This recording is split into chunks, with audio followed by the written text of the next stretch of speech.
Hey everybody, this is Dallin with Dallin Parker Consulting, and I want to welcome you to another episode of Know Your Triggers. And in today's episode, we're going to be looking at a Microsoft form trigger. It's when a new response is submitted.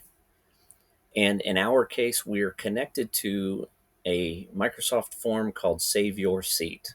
So if we click this drop down, we can see the other Microsoft forms that I own.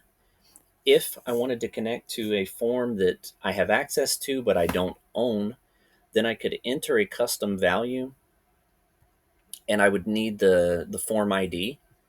So in this case, let's just go here, look at this URL, and we should see and ID equals. And we would take everything behind that equal sign all the way to the end, copy it, and drop it into our custom value. But in our case, we're already connected to the Save Your Seat. So when this form is submitted, the trigger does not provide the actual details. It's more of an encoded response. So I'll have an ID number, but then from there I don't have the email address or the first name or the last name. And that's why anytime a form is submitted, you need to get the response details from that form. And what we're doing with our details is we're going to add this user to a user list.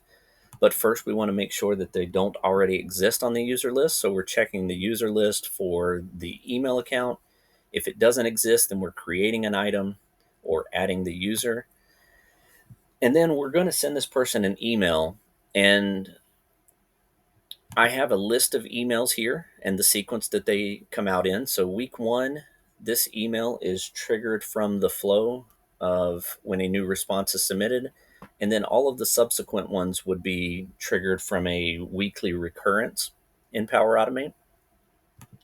And then the user gets added here, and every week their week number would increment, indicating that they're ready to receive the next email on the list.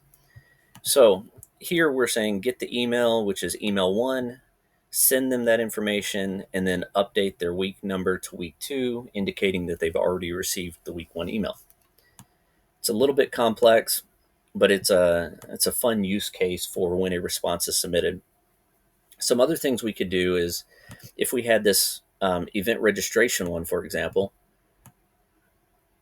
we could notify the shuttle service that we need an additional seat. At the same time, we could notify the caterers that we have someone with food allergies.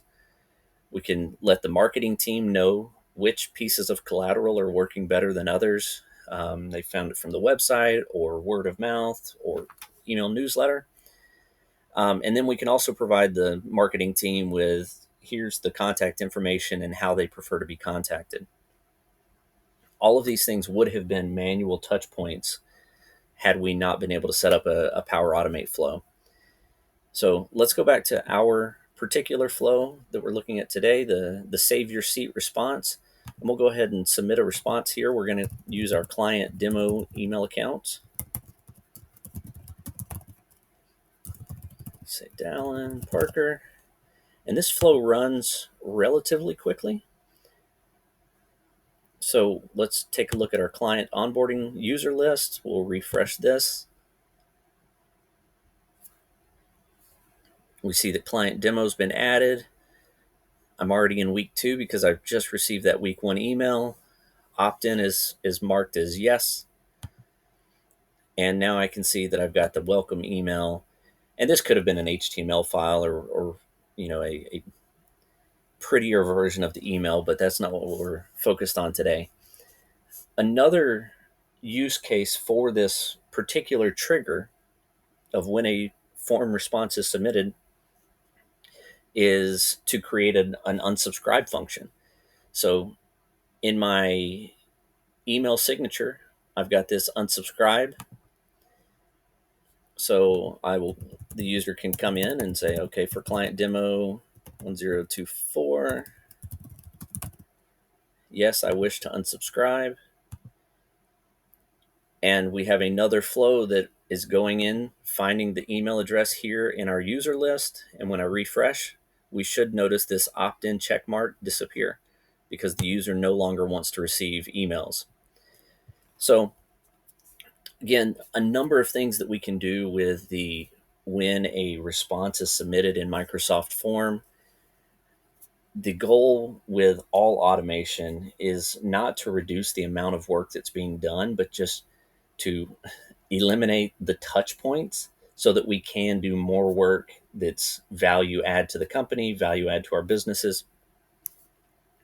So in the comments, let me know what a good use case for this trigger would be for your business. Also, let me know if there are any processes that you want me to cover in future videos. So be sure to like and subscribe, and I will see you back here in the next episode of Know Your Triggers.